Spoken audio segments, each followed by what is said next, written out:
ਨੀਲੀ ਰੰਗ ਦੀ ਗੋਰੀ ਸੀ, ਜਿਵੇਂ ਕੋਈ ਮੱਖਣ ਦੇ ਪੇੜੇ ਨੂੰ ਦੁੱਧ ਨਾਲ ਧੋ ਕੇ ਰੱਖੇ। ਸੋਹਣੀ ਸਿਹਤਮੰਦ ਗਾਂ ਦਾ ਦੁੱਧ ਵੀ ਵਧੀਆ ਹੁੰਦਾ ਹੈ। ਗਵਾਲੇ ਦੇ ਸਾਰੇ ਡੰਗਰਾਂ ਵਿੱਚੋਂ ਮੇਰੀ ਤਰੀਮਣ ਨੇ ਨੀਲੀ ਪਸੰਦ ਕੀਤਾ ਸੀ ਤੇ ਫਿਰ ਇਸੇ ਦੇ ਦੁੱਧ ਦਾ ਭਾਅ ਚੁਕਾਇਆ ਗਿਆ। ਹਰ ਰੋਜ਼ ਸਵੇਰੇ ਗਵਾਲਾ ਨੀਲੀ ਨੂੰ ਲੈ ਕੇ ਆਉਂਦਾ ਤੇ ਸਾਹਮਣੇ ਮਹਿੰਦੀ ਦੇ ਬੂਟੇ ਹੇਠ ਖਲੋਤੀ ਉਹ ਗਾਗਰ ਦੁੱਧ ਦੀ ਭਰ ਕੇ ਤੁਰ ਜਾਂਦੀ। ਹਰ ਰੋਜ਼ ਸਵੇਰੇ ਪਹਿਲੇ ਨੀਲੀ ਆਉਂਦੀ, ਫਿਰ ਗਵਾਲਾ ਆਉਂਦਾ, ਸਿਰ ਤੇ ਚਾਰੇ ਦੀ ਟੋਕਰੀ ਚੁੱਕੀ। ਨੀਲੀ ਦੇ ਸਾਹਮਣੇ ਚਾਰਾ ਰੱਖਦਾ, ਉਹਦੇ ਪਿੰਡੇ ਤੇ ਹੱਥ ਫੇਰਦਾ ਤੇ ਫਿਰ ਦੁੱਧ ਚੋਣ ਬੈਠ ਜਾਂਦਾ। ਫਿਰ ਗਾਗਰ ਵਿੱਚ ਧਾਰਾਂ ਦਾ ਸੰਗੀਤ ਸੁਣਾਈ ਦੇਣ ਲੱਗ ਪੈਂਦਾ। ਜਿਤਨਾ ਚਿਰ ਗਵਾਲਾ ਦੁੱਧ ਚੋਂਦਾ ਰਹਿੰਦਾ, ਨੀਲੀ ਟੋਕਰੀ ਵਿੱਚੋਂ ਦਾਣਾ, ਵਡੇਵੇਂ, ਖਲੀ ਆਦਿ ਚਾਰਾ ਖਾਂਦੀ ਰਹਿੰਦੀ।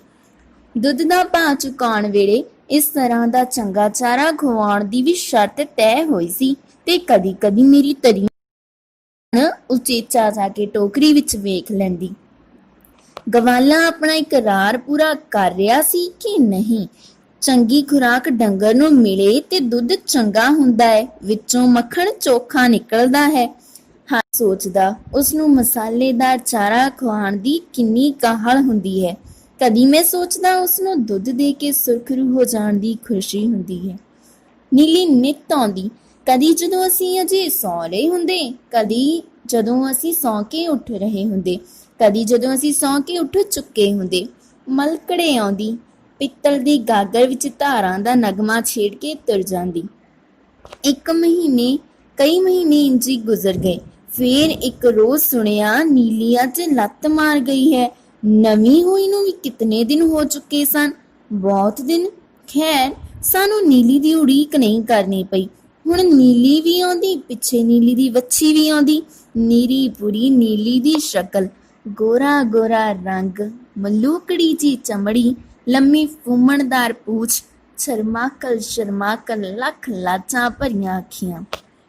ਮੇਰੀ ਤਰੀਮਣ ਦੀ ਦੁੱਧ ਦੀ ਲੋੜ ਜਿਵੇਂ ਨੀਲੀ ਦੇ ਦੁੱਧ ਦੇਣ ਤੇ ਨਿਰਭਰ ਹੋ ਗਈ ਸੀ। ਜਿਤਨਾ ਨੀਲੀ ਇੱਕ ਵੇਲੇ ਦਾ ਦੁੱਧ ਦਿੰਦੀ, ਸਾਰਾ ਅਸੀਂ ਖਰੀਦ ਲੈਂਦੇ। ਵਸੇ ਕਿਸੇ ਹੋਰ ਦਾ ਡੰਗਰ ਸਾਡੇ ਘਰ ਨਹੀਂ ਵੜਦਾ ਸੀ। ਤੇ ਅੱਜ ਕੱਲ ਮੇਰੀ ਤਰੀਮਣ ਮੁੜ ਗਵਾਲੇ ਨੂੰ ਕਹਿੰਦੀ, ਭੈੜਿਆ, ਇਸ ਵੱਛੀ ਨੂੰ ਵੀ ਕੁਝ ਛੋੜਿਆ ਕਰ, ਬੜੀ ਵਧੀਆ ਗਾਂ ਬਣੇਗੀ। ਪਰ ਗਵਾਲਾ ਆਪਣੀ ਮਰਜ਼ੀ ਕਰਦਾ। ਜਦੋਂ ਮੇਰੀ ਤਰੀਮਣ ਉਸ ਨੂੰ ਵੱਛੀ ਬਾਰੇ ਯਾਦ ਕਰਾਉਂਦੀ, ਉਹ ਨੱਕ ਵਿੱਚ ਕੁਝ ਗੁਣਗੁਣਾ ਛੱਡਦਾ, ਕਿਉਂਕਿ ਵੱਛੀ ਦੇ ਮੂੰਹ ਮਾਰਨ ਤੇ ਨੀਲੀ ਦੁੱਧ ਲਾ ਲੈਂਦੀ ਸੀ। ਅੱਜ ਕੱਲ ਗਵਾਲੇ ਨੇ ਮਸਾਲਾ ਹੀ ਲਿਆਉਣਾ ਬੰਦ ਕਰ ਛੱਡਿਆ ਸੀ।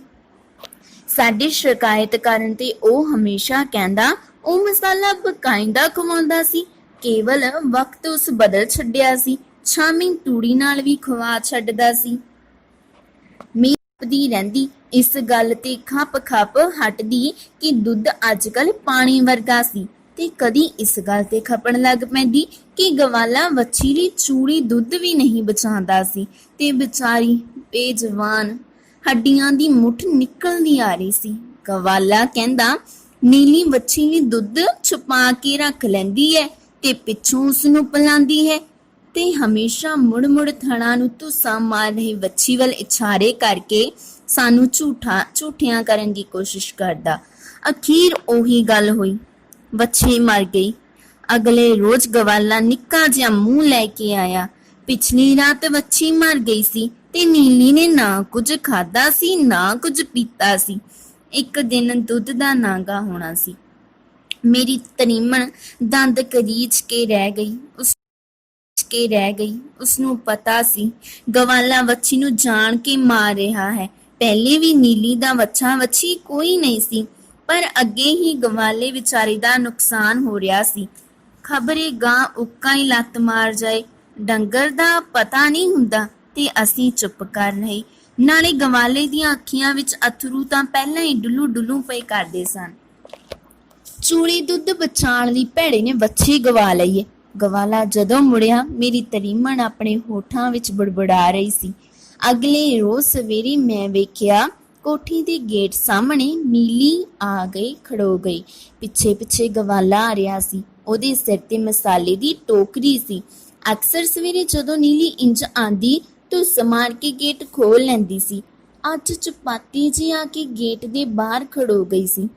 ਅਕਸਰ ਜੇ ਕਦੀ ਗੇਟ ਬੰਦ ਹੁੰਦਾ ਤਾਂ ਉਹ ਆਪਣੇ ਸਿੰਗਾਂ ਨਾਲ ਗੇਟ ਨੂੰ ਖੜਕਾਉਣ ਲੱਗ ਪੈਂਦੀ ਸੀ।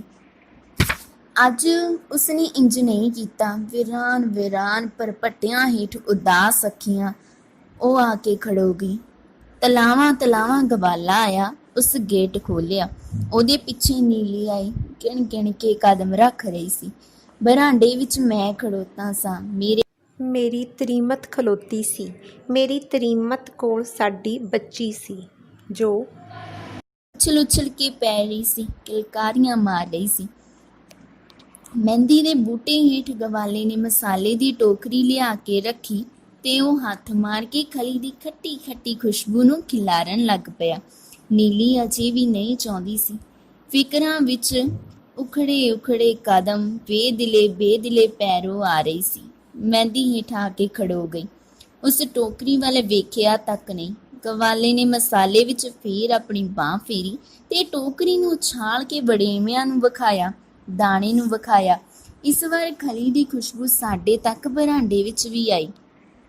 ਨੀਲੀ ਅੱਗੇ ਹੋਈ, ਫੇਰ ਰੁਕ ਗਈ, ਫੇਰ ਅੱਗੇ ਹੋਈ, ਮੁੜ ਉਸ ਮੂੰਹ ਮੋੜ ਲਿਆ। ਕਿਤਨਾ ਚਿਰ ਜਿਵੇਂ ਸੋਚਦੀ ਰਹੀ। ਸਾਹਮਣੇ ਟੋਕਰੀ ਵਿੱਚ ਪੀਲਾ ਪੀਲਾ ਦਾਣਾ ਸੀ।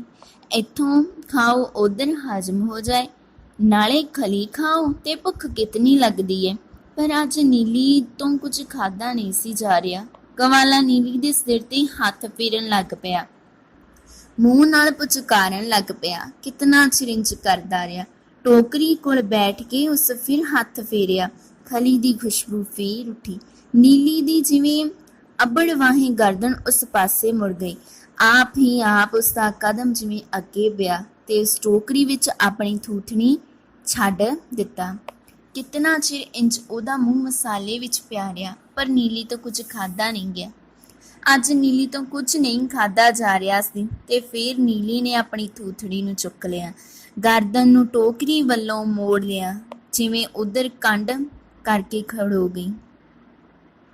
ਪਰੇਸ਼ਾਨ ਨਜ਼ਰਾਂ ਗਵਾਲੇ ਨੇ ਸਾਡੇ ਵੱਲ ਵੇਖਿਆ ਤੇ ਬੇਵਸ ਟੋਕਰੀ ਨੂੰ ਸਿਰ ਤੇ ਚੁੱਕੀ ਉਹ ਮੁੜ ਪਿਆ। ਪਿੱਛੇ ਉਹਦੇ ਨੀਲੀ ਤੁਰ ਪਈ। ਚੂੜੀ ਦੁੱਧ ਬਚਾਉਣ ਲਈ ਭੈਣੇ ਨੇ ਵੱਛੀ ਗਵਾ ਲਈ ਹੈ, ਮੇਰੀ ਤਰੀਮਣ ਨੇ ਆਪਣੇ ਹੋਠਾਂ ਵਿੱਚ ਮੁੜ ਬੁੜਬੁੜਾਇਆ। ਫੇਰ ਅੰਦਰ ਨੌਕਰ ਨੂੰ ਕਹਿਣ ਤੁਰ ਗਈ ਕਿ ਡੈਰੀ ਤੋਂ ਜਾ ਕੇ ਦੁੱਧ ਲੈ ਕੇ ਆਵੇ।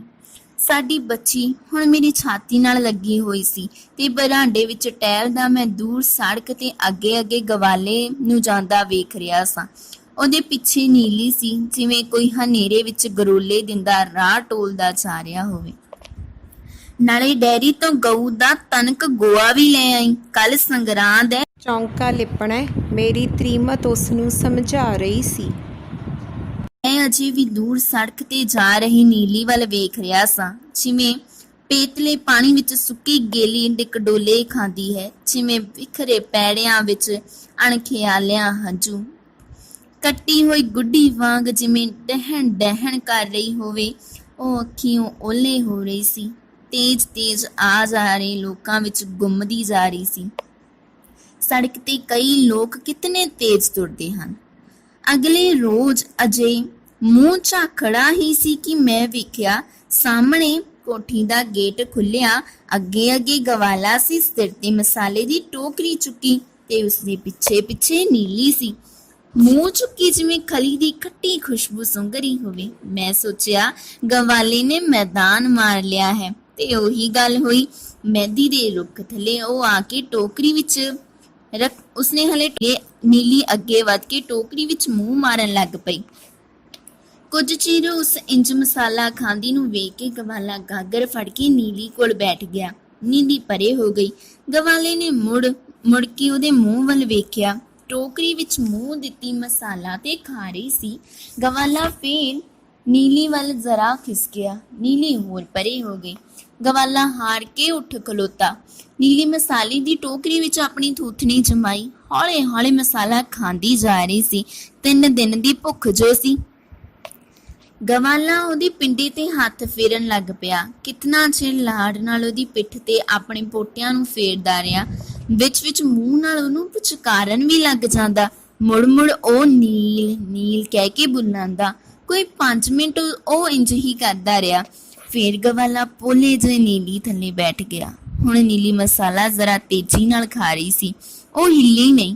ਇੱਕ ਨਜ਼ਰ ਉਹਦੇ ਮੂੰਹ ਵੱਲ ਵੇਖ ਕੇ ਗਵਾਲੇ ਨੇ ਨੀਲੀ ਦੇ ਥਣਾਂ ਵੱਲ ਹੱਥ ਵਧਾਇਆ। ਨੀਲੀ ਲੱਤ ਛੰਡ ਕੇ ਪਰੇ ਹੋ ਗਈ।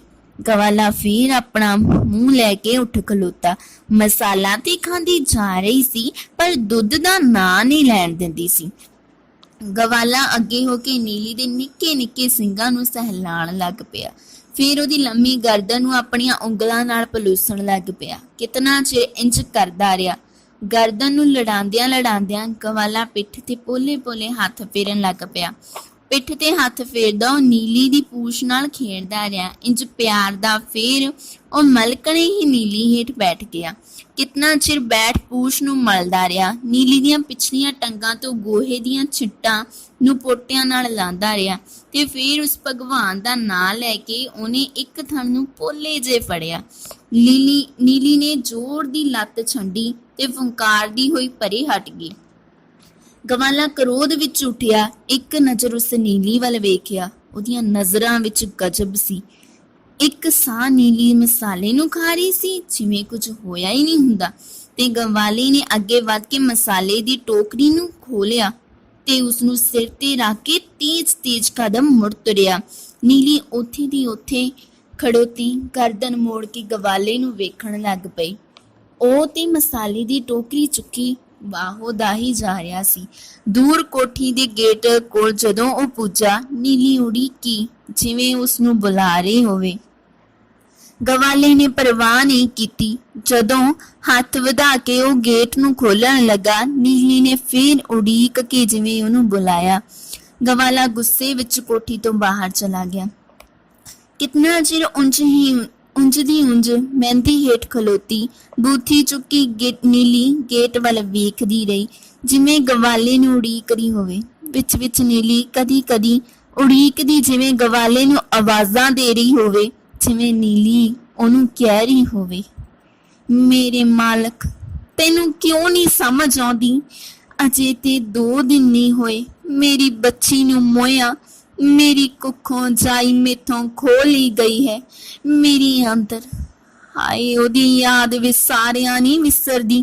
ਇਸ ਪੇਟ ਭੈੜੇ ਦਾ ਕੀ ਕਰਾਂ? ਇਸ ਵਿੱਚ ਤੇ ਝੁਲਕਾ ਪਾਣਾ ਹੀ ਹੋਇਆ। ਅੱਜ 3 ਦਿਨਾਂ ਦੀ ਮੈਂ ਭੁੱਖੀ ਪਾਣੀ ਡਿੱਕ ਡੋਲੇ ਖਾਂਦੀ ਪਈ ਆਂ। ਤੈਨੂੰ ਸਮਝ ਨਹੀਂ ਆਉਂਦੀ? ਇਹਨਾਂ ਥਣਾਂ ਨੂੰ ਮੇਰੀ ਲਾਡਲੀ ਦੇ ਪੋਲੇ ਹੋਠ ਜਦੋਂ ਲੱਗਦੇ ਸਨ, ਆਪਣੇ ਆਪ ਹੀ ਮੇਰਾ ਦੁੱਧ ਲੈ ਆਉਂਦਾ ਸੀ। ਇੰਜ ਤੁਸਾਂ ਮਾਰਦੀ ਸੀ ਲਾਡ ਵਿੱਚ ਉਹ ਮੇਰੀ ਖੀਰੀ ਨੂੰ। ਤੈਨੂੰ ਨਹੀਂ ਪਤਾ ਮਾਂ ਬੱਚੇ ਦਾ ਕੀ ਰਿਸ਼ਤਾ ਹੁੰਦਾ ਹੈ। ਮੈਂ ਨਹੀਂ ਕਹਿੰਦੀ ਕਿ ਮੈਂ ਉਸ ਨੂੰ ਭੁੱਲਾਂਗੀ ਨਹੀਂ, ਮੈਂ ਉਸ ਨੂੰ ਭੁੱਲ ਜਾਵਾਂਗੀ। ਮੈਂ ਨਹੀਂ ਕਹਿੰਦੀ ਮੈਂ ਹਮੇਸ਼ਾ ਦੁੱਧ ਨਹੀਂ ਦਿਆਂਗੀ, ਮੈਂ ਦੁੱਧ ਦਿਆਂਗੀ। ਪਰ ਕੁਝ ਚਿਰ ਤੂੰ ਸਬਰ ਕਰ ਲੈ, ਖਬਰੇ ਇੱਕ ਦਿਨ ਹੋਰ ਤੇ ਫਿਰ ਮੈਂ ਆਪਣੇ ਦਿਲ ਦੇ ਟੁਕੜੇ ਨੂੰ ਭੁੱਲ ਜਾਵਾਂਗੀ। ਫਿਰ ਮੈਨੂੰ ਆਪਣਾ ਲਾਂਭ ਚਾਂਭ ਖਾਲੀ ਨਹੀਂ ਲੱਗੇਗਾ। ਆਪਣੇ ਪਿੱਛੇ ਮੈਨੂੰ ਇਹ ਹਨੇਰਾ ਨਹੀਂ ਮਹਿਸੂਸ ਹੋਵੇਗਾ। ਤੇ ਫਿਰ ਮਸਾਲਾ ਖਾਂਦੀ ਆਪਣੇ ਧਿਆਨ ਮੈਂ ਦੁੱਧ ਲਾ ਦਿਆ ਕਰਾਂਗੀ। ਮੈਂ ਹੁਣ ਦੁੱਧ ਦਾ ਕੀ ਕਰਨਾ ਹੈ? ਦੁੱਧ ਪੀਣ ਵਾਲੀ ਤੇ ਮੇਰੀ ਤੁਰ ਗਈ। ਤੂੰ ਮੋੜਾ ਇੰਜ ਮੈਨੂੰ ਭੁੱਖਾ ਨਾ ਮਾਰ, ਮੈਨੂੰ ਇੰਜ ਭੁੱਖਾ ਨਾ ਮਾਰ। ਅੱਗੇ ਥੋੜਾ ਮੇਰੇ ਨਾਲ ਅਨਿਆਂ ਹੋਇਆ ਹੈ। ਤੂੰ ਮੋੜਾ ਮੇਰੇ ਮਾਲਕ, ਤੂੰ ਮੋੜਾ ਮੇਰੇ ਮਾਲਕ। ਕਿਤਨਾ ਚਿਰ ਮਹਿੰਦੀ ਹੇਠ ਉਂਝ ਖੜੋਤੀ ਨੀਲੀ ਕੋਠੀ ਦੇ ਗੇਟ ਵੱਲ ਵੇਖਦੀ ਰਹੀ, ਪਰ ਗਵਾਲਾ ਨਹੀਂ ਮੁੜਿਆ।